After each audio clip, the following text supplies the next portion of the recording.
Are you in the pockets, are you and your system in the pockets of those who destroy the environment? The ethnic division of this country was instigated by external forces. Through the Industrial Revolution and now lecturing us. Are you in their pockets? Are you paid by them? Are you paid to keep their Mr. message President. alive? There is no hypocrisy in our position. The Center for... This is part of your legacy. Part of your legacy is this, that you divided the people.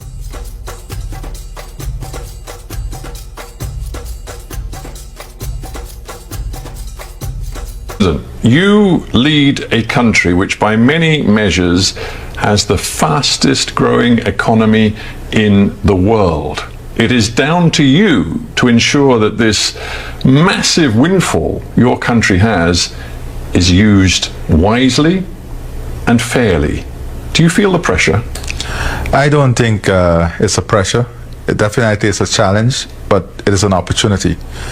And to understand this growth and what it means for our country, I think you have to have an appreciation also from where we came and the type of difficulties we have overcome as a country to be where we are today. And that gives you an understanding as to the starting point. And the starting point for Guyana has never been oil and gas. We're a country that came through a very painful past. 28 years of dictatorship. We had democracy reinstalled in 1992, and then from then we were the second poorest country in the hemisphere. Our debt to GDP ratio was insanely high. We were using 98 cents on every dollar to repay foreign debt. Without oil and gas, we managed to bring that down to 5 cents on every dollar in the repayment of foreign debt. And then, of course, we had challenges in the last elections when the last government, after losing the elections and losing a no confidence motion, took some time.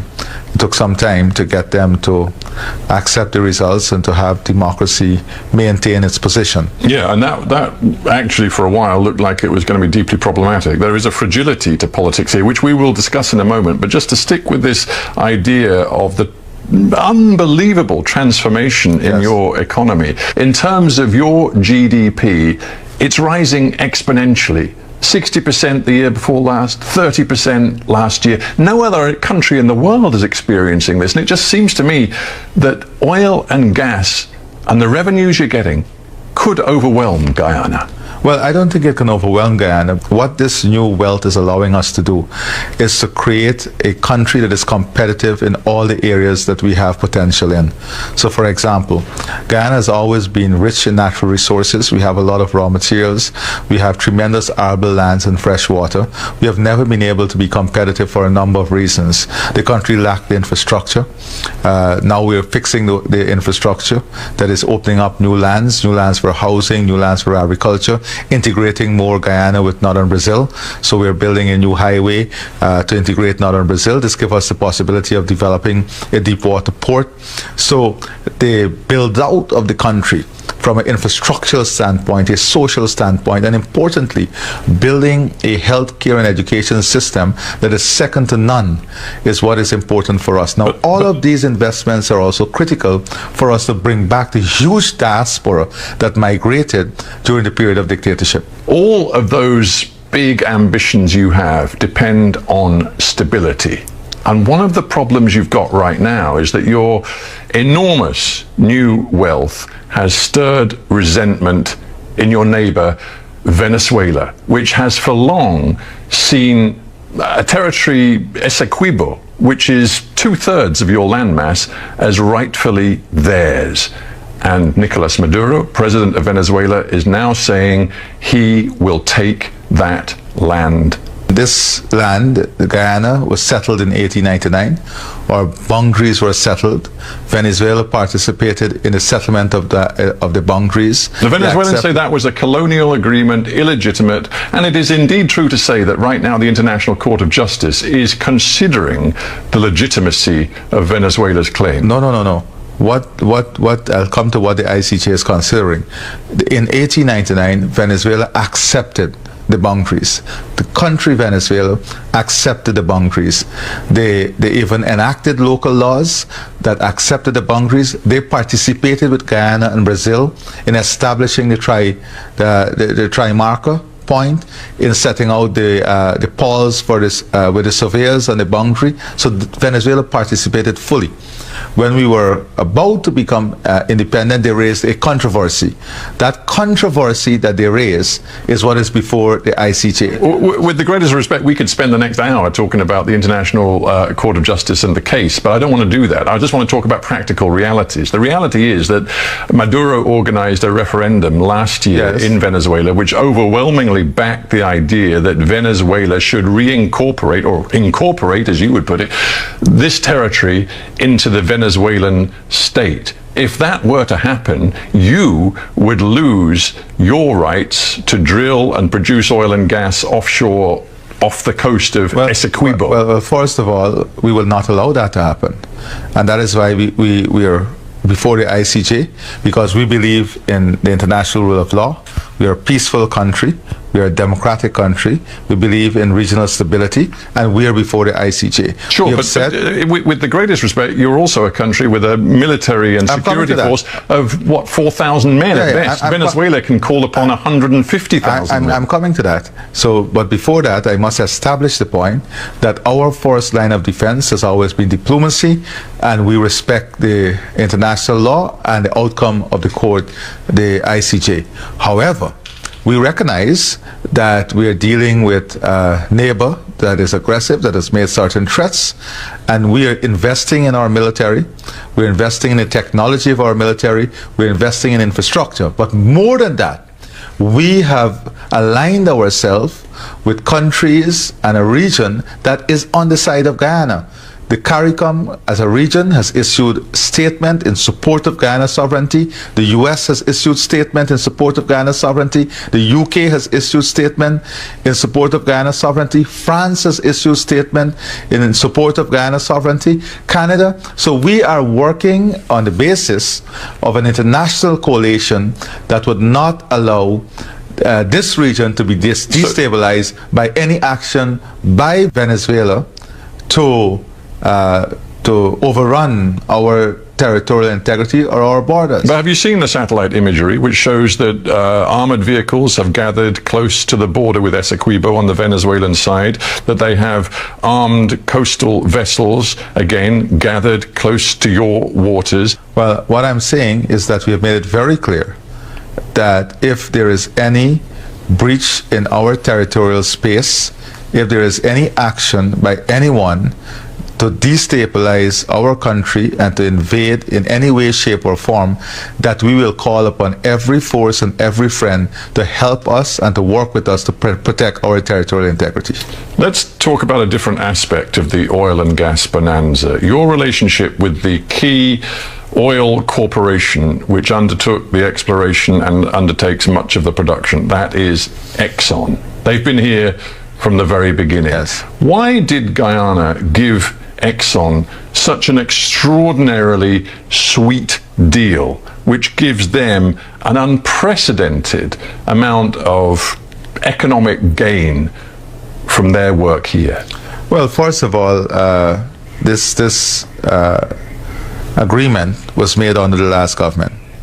You have not changed it, Mr. President. Yes, no, and I'm coming to that, because there is something called sanctity of contract.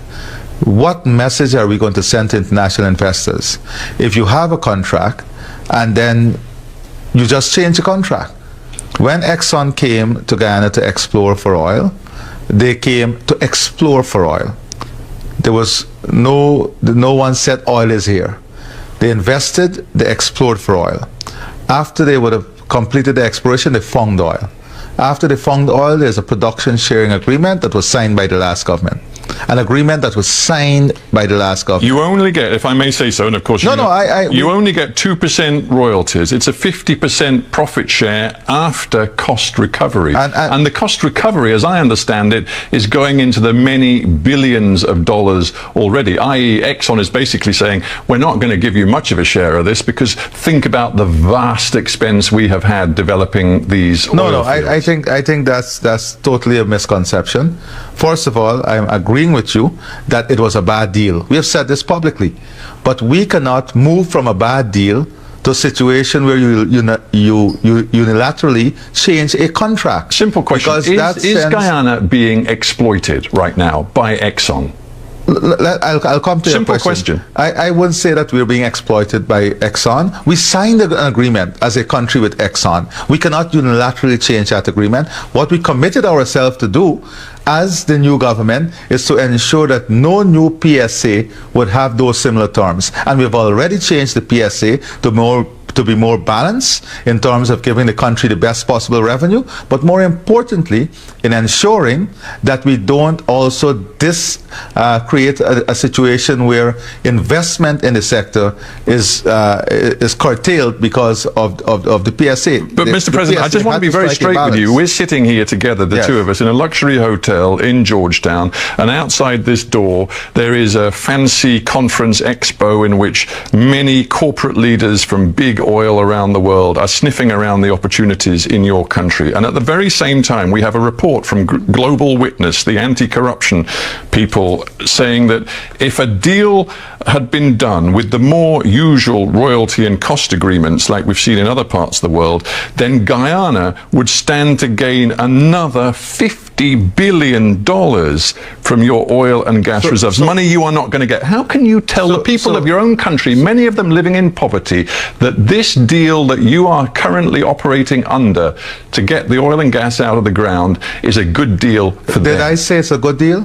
I said that the deal was heavily skewed to Exxon. We have said this publicly. You're not getting it. We have said that the deal was heavily skewed to Exxon.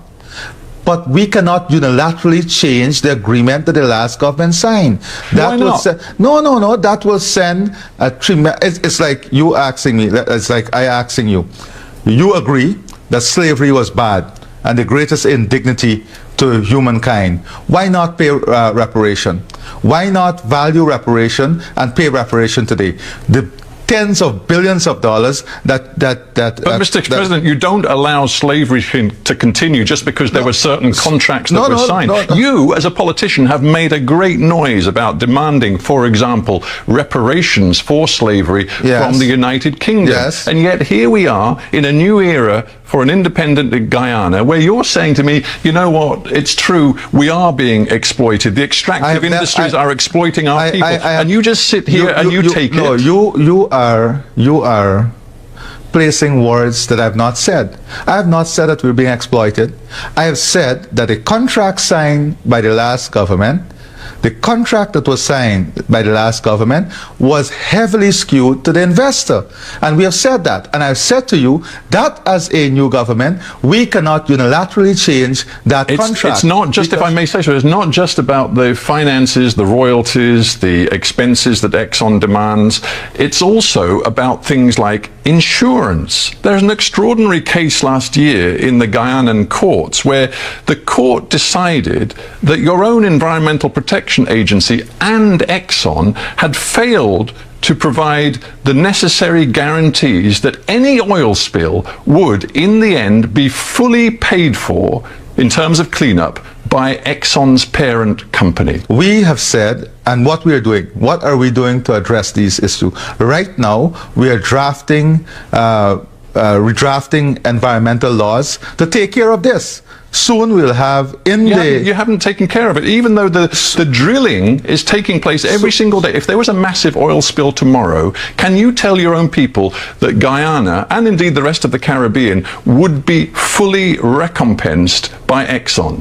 What I can say is that there are systems in place in the operations of Exxon to take care of this. There's systems in place. Let's take a big picture look at what's going on here. Over the next decade, 2 decades, it is expected that there will be $150 billion worth of oil and gas extracted off your coast. It's an extraordinary figure, but think of it in practical terms. That means, according to many experts, more than 2 billion tons of carbon emissions will come from your seabed, from those reserves, and be released into the atmosphere. I don't know if you, as a head of state, went to the COP in Dubai. Let me stop you right there. Let me stop you right there. Do you know that Guyana has a forest forever that is the size of England and Scotland combined? A forest that stores 19.5 gigatons of carbon, a forest that we have kept alive, a forest that we have kept alive. Does that give you the right? Does that give you the right to release all of this carbon? Does that give you the right to lecture us on climate change? I am going to lecture you on climate change because we have kept this forest alive that stores 19.5 gigatons of carbon that you enjoy, that the world enjoy, that you don't pay us for, that you don't value, that you don't see a value in, that the people of Guyana has kept alive. Guess what? We have the lowest deforestation rate in the world. And guess what? Even with our greatest exploration of the oil and gas resource we have now, we will still be net zero. Guyana will still be net zero. With all our exploration, a couple of we'll points. Still be net zero. Powerful words, Mr. President. But a couple. I am not completed as yet. I am not finished as yet. I am just not finished as yet. Because this is the hypocrisy that exists in the world. The world in the last 50 years has lost 65% of all its biodiversity. We have kept our biodiversity. Are you valuing it? Are you ready to pay for it? When is the developed world going to pay for it? Or are you in the pockets? Are you in the pockets of those who have damaged the environment? Are you in the pockets? Are you and your system in the pockets of those who destroyed the environment through the Industrial Revolution and now lecturing us? Are you in their pockets? Are you paid by them? Are you paid to keep their message alive?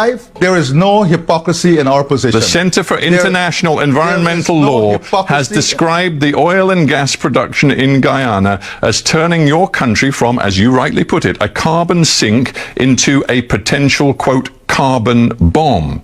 Now, you may say you have every right to exploit that oil and gas. That is ridiculous. We, even with exploring and production of all our resources, we are going to still be carbon neutral. We are still going to be carbon neutral. Let me quote to you Greenpeace, who say quite simply, to avoid the worst impacts of climate change, and you know that your own country is one of the most vulnerable to climate change because most of your population lives below sea level. And we have paid, guess what? Guess what? We have paid for the mitigation. We have paid for the adaptation. We are the ones who have to find revenue. No. I want to continue. I haven't finished telling you what Greenpeace say. Yes, but let me tell Greenpeace say we need to keep the majority of the world's remaining fossil fuels in the ground. Yeah, Greenpeace can say that. You're not doing that. Greenpeace and you can say that. But we need to get resources.